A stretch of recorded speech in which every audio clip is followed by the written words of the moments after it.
Alright, what's up, Jaylen? Thanks for being a part of some disc golf instruction online lessons. I hope that this can help improve your game and pick up some distance. We're going to jump right into it. I got a video of your form on the left, super high quality, looking good, and then I got a video on the right of my form to kind of show you some nice things going through. I'm also going to be drawn on the screen, so it'll be easy to follow and hopefully be really understandable in the end. Couple things. First of all, I like playing Cane Creek, so I know exactly where you're at right now. Hole 7 or hole 8 maybe. Coming through, I can tell you got pretty good reach back, pretty decent power. Nothing major flaw right now, but we're going to get into how you can get your lower body involved and definitely improve your accuracy. I watched the videos that you sent me, and I can tell right off the bat one of the biggest things in terms of accuracy. There's 3 lines basically that come into accuracy, and the 3 lines that need to match are your feet, your reach back, and your shoulders. Your shoulders basically will follow your feet, and your reach back need to follow all 3. They have to match. So what I mean by that is I could see that you're trying to throw that hyzer over those trees, but with your run-up, you want to have that one line of momentum, especially whenever you're taking steps and building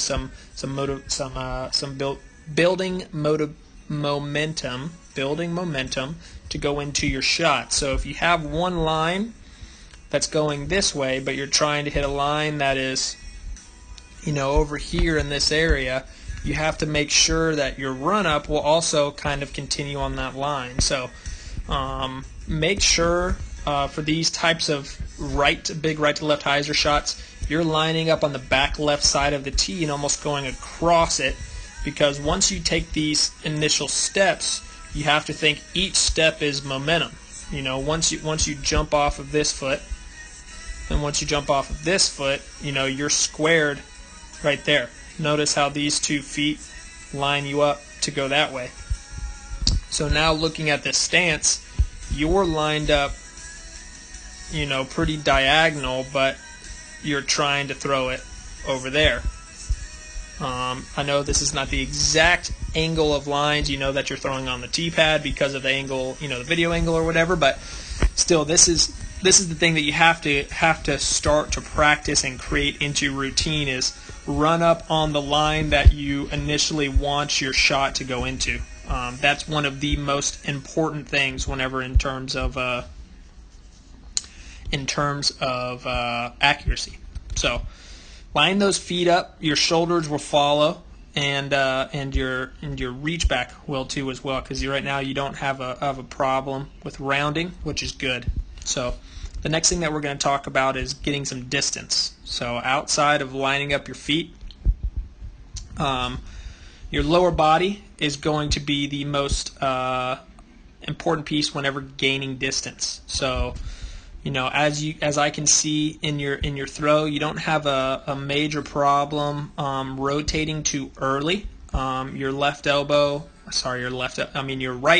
is really the initial gauge whenever you're pulling through. So leading with the elbow needs to be priority number 1, and then the rest needs to follow. So your lower body, the way that it works is just like baseball, golf, those types of things. Whenever you're using hip power and lower body power, it's all about loading. So I'm going to use that term a little bit for the next little bit.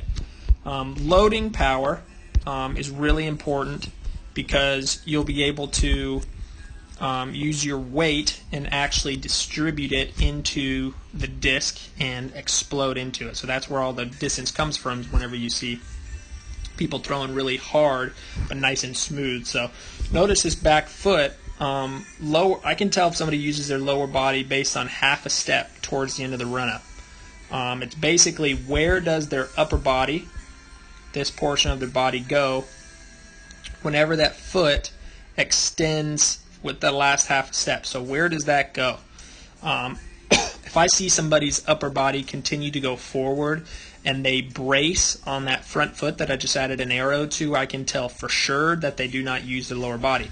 Notice on the back leg here, notice on that leg I'm loading it there, and when this foot goes forward and that toe plants, it's basically the weight is moving from that back leg, and it's actually going to be going up into the hips. This plant foot doesn't have any weight at all as soon as it's on the ground, but that weight's coming through going into the hips, and then what happens is that foot is a loading indicator for the hips. So since that foot is completely turned, notice how my hips are lined almost backwards. So once I come through, this left hip is going to swing right behind the shot, staying zoom in a little bit, staying loaded. Once again, loaded, loaded, loaded, loaded, and then boom, straight after the disc. So a common problem I see a lot of people have is they open their hips before the disc is even coming through, but you want to stay loaded for as long as possible. So we're going into your shot here, and once again, it's all about this last half step. So with this last half step, that's where all the power comes from or leaves you.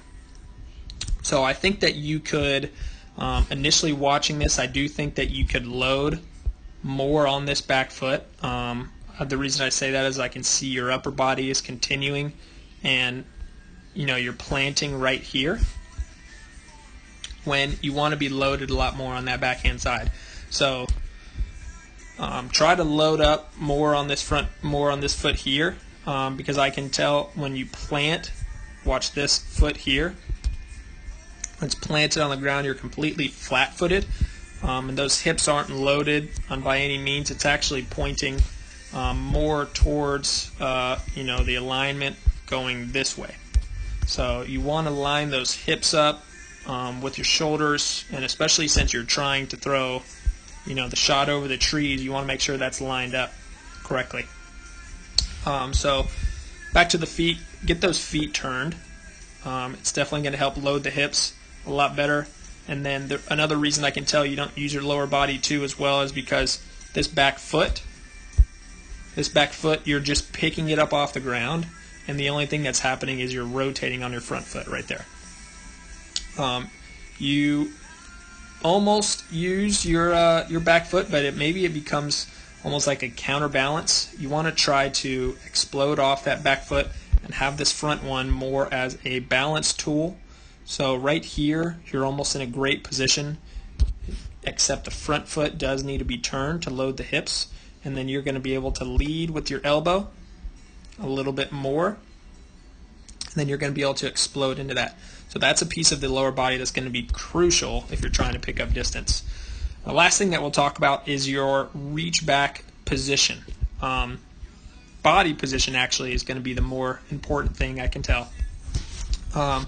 Your elbow in relation to your shoulder is pretty good right here. You don't need to really change that too much, except for the, this is going to sound very scientific, but the acceleration point. Acceleration point of where you become extended and then where you start to accelerate through, because that's really going to put you in position to be the most powerful.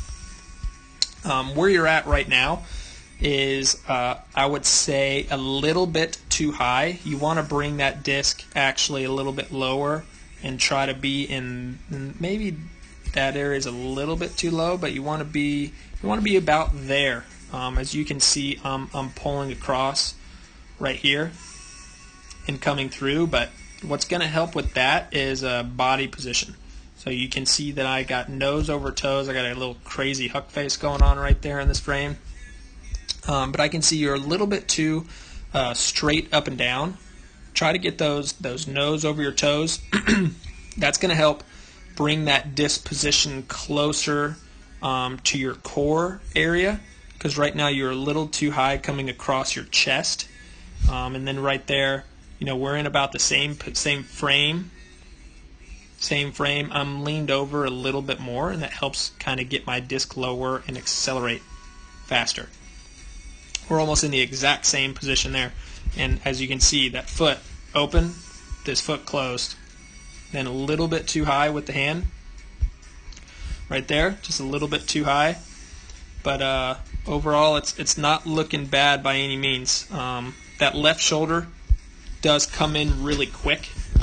Make sure you're leading with that elbow and that left shoulder is kind of dragging behind. But it's going to help a lot whenever you're getting lined up a lot more. That's the number one thing about accuracy is draw the line that you want to throw on, follow that into your run up and your reach back and your foot position. So get those foot lined up and rotate that foot backwards on that plant foot. Drop your disc just a little bit. You're going to become more accurate and get more distance. I think that's going to help a lot. And thanks again for being a part of some online lessons. Feel free to share this. Let me know if it helps, and maybe I'll see you out at Cane Creek one day.